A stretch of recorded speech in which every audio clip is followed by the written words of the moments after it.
दोस्तों नमस्कार, मैं राम सूरत यादव। क्या आने वाले समय में 2024 की जंग एक तरीके से बीजेपी के लिए मील का पत्थर साबित होने जा रही है? ऐसा हम इसलिए कह रहे हैं कि जिस तरीके से पूरे देश की विपक्ष की पार्टियां लगभग अब एक होने के लिए तैयार हो गई हैं। कल पूरा देश देखा होगा जिस तरीके से दिल्ली में विपक्ष के सबसे बड़े नेता माने जाने वाले जैसे नीतीश कुमार, केजरीवाल और राहुल गांधी एवं मल्लिकार्जुन खड़गे ये सभी एक मंच पर दिखाई दिए। आप सोच नहीं सकते हैं, कल्पना भी नहीं कर सकते थे कि कभी केजरीवाल एवं नीतीश कुमार ये सभी एक मंच पर दिखाई देंगे। और ये सब एक मंच पर दिखाई ही नहीं दिए बल्कि एक मंच से ऐलान भी कर दिया कि हम हर कीमत पर बीजेपी को सत्ता से हटाने के लिए सभी दल एक साथ में रहेंगे। बाकी हम लोगों को जो भी आपसे विवाद या बात है उसे हम लोग आपस में सहमति बना लेंगे, लेकिन हर कीमत पर बीजेपी को सत्ता से हटाने के लिए ही सारे विपक्ष के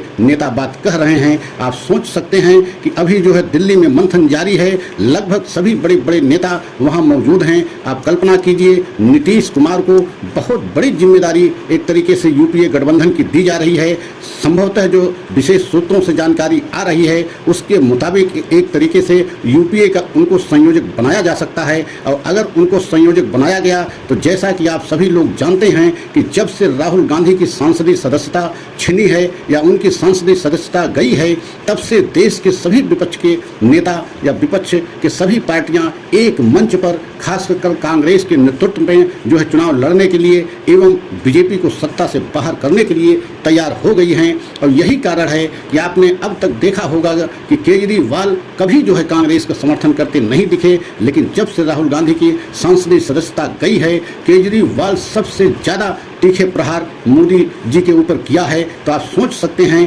कि इस समय पूरे देश की सभी बड़ी बड़ी पार्टियां वो चाहे केजरीवाल हों, चाहे नीतीश कुमार हों, चाहे तेजस्वी हों या अखिलेश यादव हों या ममता बनर्जी हों या केसीआर हों, तेलंगाना के मुख्यमंत्री, मतलब सभी एक मंच पर आने के लिए तैयार हो गए हैं। तो आप सोच सकते हैं कि एक तरीके से विपक्ष का 2024 का विजय प्लान एकदम तैयार हो गया है। अब इससे बीजेपी को आने वाले समय में बहुत बड़ी मुसीबत का सामना करना पड़ेगा, क्योंकि आपने देखा है कि जिस तरीके से 2014 में यही बीजेपी 36 पार्टियों को लेकर के एक साथ चुनाव मैदान में आए और कांग्रेस को उस 2014 के चुनाव में बहुत बुरी हालत में हार हुई। और आप सोच नहीं सकते हैं कि जिस तरीके से 36 पार्टियां एनडीए में मतलब बीजेपी के साथ 2014 में लड़ी, लेकिन 2019 आते आते आज तो हालत ये हो गई है कि एक भी पार्टी इस समय बीजेपी के साथ नहीं खड़ी है। मतलब सारी पार्टियां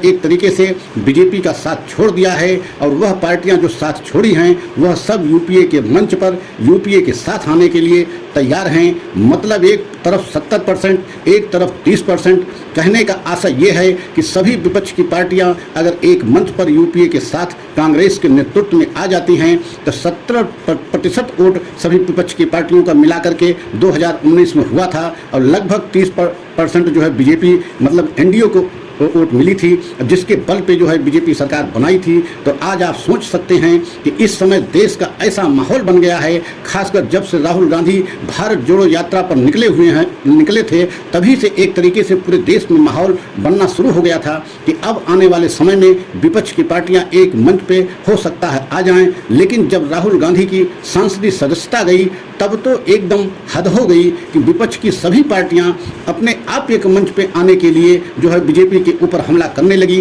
और आज तो स्थिति ये हो गई है कि केजरीवाल, ममता बनर्जी, नीतीश कुमार, ये सब बड़े बड़े देश के लीडर या विपक्ष के सब नेता एक सुर में कांग्रेस के साथ खड़े दिखाई दे रहे हैं। तो क्या इसका मतलब ये समझा जाए कि अब मोदी जी के लिए आने वाला 2024 जंग है एकदम मुश्किल में बीजेपी को हो गई है? ऐसा हम इसलिए कह रहे हैं कि खासकर बीजेपी के लिए समस्या इसलिए बढ़ती जा रही है कि कोई भी किसी भी प्रदेश में कोई ऐसा विपक्ष की पार्टी बीजेपी के साथ इस समय दिख नहीं रही है। चाहे आप महाराष्ट्र को देख लें, चाहे बिहार को देख लें, चाहे यूपी को देख लें या किसी प्रदेश को आप देख लें, किसी भी प्रदेश की कोई क्षेत्रीय ऐसा दल नहीं है जो बीजेपी के साथ इस समय खड़ा हो। मतलब पूरे देश में सभी प्रदेशों के जो क्षेत्रीय दल हैं, जो प्रभावशाली दल हैं, वो सभी एक तरीके से यूपीए के साथ मतलब कांग्रेस के साथ एक आवाज में एक सुर में खड़े हो गए हैं, तो आप कल्पना कीजिए कि आने वाले समय में बीजेपी की मुश्किल बढ़ना एकदम तय है। क्योंकि जिस तरीके से महंगाई, बेरोजगारी एवं अडानी के मुद्दे को लेकर के राहुल गांधी भारत जोड़ो यात्रा किया था, यात्रा के बाद जिस तरीके से अडानी के मामले को लेकर के प्रकरण पूरे देश में चर्चा का विषय बना और उस चर्चा पे कई सवालों को लेकर के राहुल गांधी संसद में बहुत तीखे सवालों की बौछार मोदी सरकार पे किया। खासकर मोदी पे हमला करते हुए कहा कि मोदी और अडानी के क्या ऐसे रिश्ते हैं कि जो मोदी देश की सभी संपत्ति जो है एक तरीके से अडानी के हाथों में बेच रहे हैं। और इन्हीं सवालों को लेकर के जिस तरीके से हमला राहुल गांधी संसद में किए थे, बताया तो यहाँ तक जा रहा है कि इन्हीं सवालों के वजह से एक तरीके से राहुल गांधी की संसदीय सदस्यता गई। ये अलग विषय है कि ये कानूनी मामला है, क्योंकि उनके ऊपर मानहानि का केस था, उसके तहत जो है उनकी सदस्यता गई। लेकिन इस सदस्यता जाने में जिस तरीके से बीजेपी एक्टिव थी या उनका सदस्यता गई, जिस तरीके से उनके बंगले को लिया गया या उनको बंगला छोड़ने के लिए नोटिस जारी की गई, उससे तो यही लगता है कि कहीं न कहीं बीजेपी इसमें एक तरीके से शामिल थी पूरी साजिश और प्लानिंग में कि राहुल गांधी की सदस्यता चली जाए, जिससे राहुल गांधी भविष्य में आने वाले समय में संसद में किसी भी तरीके से तीखे सवालों को न पूछ सकें। और यही वजह है कि उनकी सांसदी तो गई, लेकिन सांसदी जाने से पूरा विपक्ष एक मंच पे आ गया। ये बीजेपी के लिए सबसे बड़ी मुसीबत हो गई, क्योंकि बीजेपी कभी कल्पना नहीं किया था कि राहुल गांधी की सांसदी जाने से देश की सभी विपक्ष की पार्टियां एक मंच पर आ जाएंगी। लेकिन हुआ वही कि देश की सभी विपक्ष की पार्टियां एक मंच पर आ गई और राहुल गांधी के साथ खड़े हो गई। और यहां तक कि अब तो चुनाव में बीजेपी को सत्ता से बाहर करने के लिए विपक्ष की सभी पार्टियां जो है एक राय होकर के, एक राय सहमत बना करके एक मंच पे आ गई हैं और सीधा ऐलान कर दिया है कि हर कीमत पर बीजेपी को 2024 में सत्ता से बाहर किया जाए, अन्यथा ये बीजेपी एक तरीके से तानाशाही रवैया अपना लिया है। अब पूरे देश की सभी विपक्ष की पार्टियों को खत्म करने की रणनीति पर जो है बीजेपी काम कर रही है। और यही वजह है कि आज विपक्ष की सभी पार्टियों का एक तरीके से अस्तित्व खतरे में दिख रहा है। और यही कारण है कि देश की सभी क्षेत्रीय दल जो है इस समय कांग्रेस के साथ खड़े होने के लिए तैयार हो गए हैं, क्योंकि सभी क्षेत्रीय दलों का अपना अपना अस्तित्व है, अपने अपने प्रदेश में उनका अपना अपना प्रभाव है। और अपने प्रभाव और अपने अस्तित्व को बचाने के लिए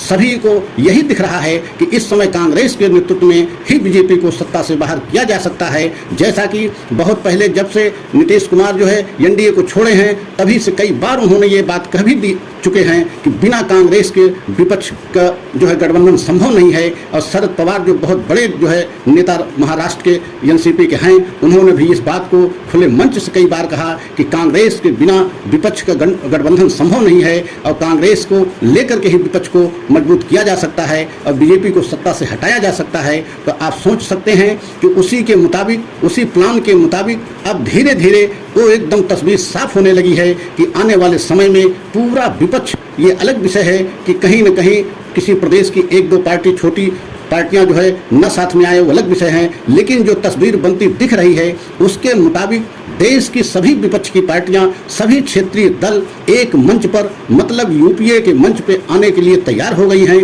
और उसमें जिम्मेदारी जो यूपीए के संयोजक के रूप में जो जिम्मेदारी मिलने की खबर विशेष सूत्रों से मिल रही है, वो यही मिल रही है कि यह जिम्मेदारी नीतीश कुमार को दी जाएगी। और नीतीश कुमार से लगभग सभी बड़े बड़े दल, चाहे वो केजरीवाल हों या ममता बनर्जी हों या तेजस्वी यादव उनके साथ में उप मुख्यमंत्री है ही हैं, या अखिलेश यादव उत्तर प्रदेश को हों या केसीआर हों, मतलब नीतीश के संपर्क में सभी जो है बड़े बड़े क्षेत्रीय दल के अध्यक्ष हैं। और यही वजह है कि नीतीश को यह जिम्मेदारी दी जा रही है कि सभी दलों को एक मंच पे ला करके 2024 तक एक साथ हो जाएं और तभी बीजेपी को सत्ता से बाहर किया जा सकता है। अन्यथा बीजेपी अगर एक बार चुनाव और जीतेगी या जीत गई किसी तरीके से, तो सभी का अस्तित्व खतरे में आ जाएगा, क्योंकि सभी क्षेत्रीय दलों का जिस तरीके से अस्तित्व खतरे में है, जिस तरीके से उनके ऊपर ईडी और सीबीआई का शिकंजा कसता जा रहा है और आने वाले समय में और हो सकता है इनका शिकंजा कसेगा। इसी वजह से आज सभी विपक्ष की पार्टियां एक मंच पर होने के लिए मजबूर भी हो गई हैं और उनका अस्तित्व बचाने का और कोई उनके पास विकल्प भी नहीं है। और यही वजह है कि आज जो है राहुल गांधी के साथ एवं मल्लिका अर्जुन के साथ एवं पूरे कांग्रेस के साथ सभी विपक्ष के सभी दल जो है एक मंच पर आ गए हैं। और दिल्ली में जैसा कि कल ये तस्वीर दिखाई भी दिया है कि पूरे नेता, खासकर विपक्ष के बड़े बड़े नेता, सबसे बड़े नेता केजरीवाल एवं नीतीश कुमार ने तो राहुल गांधी के साथ खड़े होकर के एक मंच पर ऐलान कर दिया कि हम कांग्रेस के साथ रह करके हर कीमत पे बीजेपी को सत्ता से बाहर करेंगे, और अगर बीजेपी को सत्ता से बाहर नहीं करेंगे तो केवल हम सभी पार्टियों का ही नुकसान नहीं है बल्कि पूरे देश का नुकसान हो रहा है, क्योंकि बेरोजगारी, महंगाई 45 साल का रिकॉर्ड तोड़ा है। और जिस तरीके से अडानी के साथ मोदी जी के रिश्ते हैं, आने वाले समय में देश की कोई भी संपत्ति नहीं बचेगी, सभी देश की संपत्ति अडानी के हाथों में हो जाएगी। और लगभग माना जा रहा है कि बहुत सारी संपत्ति, कुछ संपत्ति को छोड़ दिया जाए तो शेष सारी संपत्ति अडानी को दे दी गई है। यही वजह है कि अब विपक्ष के सभी नेता एक मंच पर आ गए हैं और अब जो है एकदम संकल्प ले रहे हैं और लेने के लिए तैयार भी हैं कि हर कीमत पर बीजेपी को हटाने के लिए, 2024 में सत्ता से हटाने के लिए विपक्ष के सभी जो है दल एक मंच पर आने के लिए तैयार हैं। और कल यह नमूना देखने को भी मिला कि सभी दल जो है तैयार दिख रहे हैं। और अगर नीतीश को ये जिम्मेदारी आज मिलती है, संयोजक पद उनको यूपीए का मिलता है, तो उनकी जिम्मेदारी बढ़ जाएगी। सभी दलों से संपर्क करके जल्द से जल्द एक मंच पर ला करके एक संदेश पूरे देश में देंगे कि देखिए पूरे देश में एक तानाशाही सरकार चल रही है और उसको हटाने के लिए देश की सभी छोटी पार्टियां एक मंच पे आ चुकी हैं। और इसका संदेश जनता में जाएगा भी, और जनता भी इस समय महंगाई, बेरोजगारी से एकदम त्राहिमाम कर रही है। तो आप सोच सकते हैं कि विपक्ष की सभी पार्टियां एक मंच पे आने के लिए तैयार हैं और 2024 का प्लान एक तरीके से विपक्ष का तैयार हो चुका है। अब बीजेपी के लिए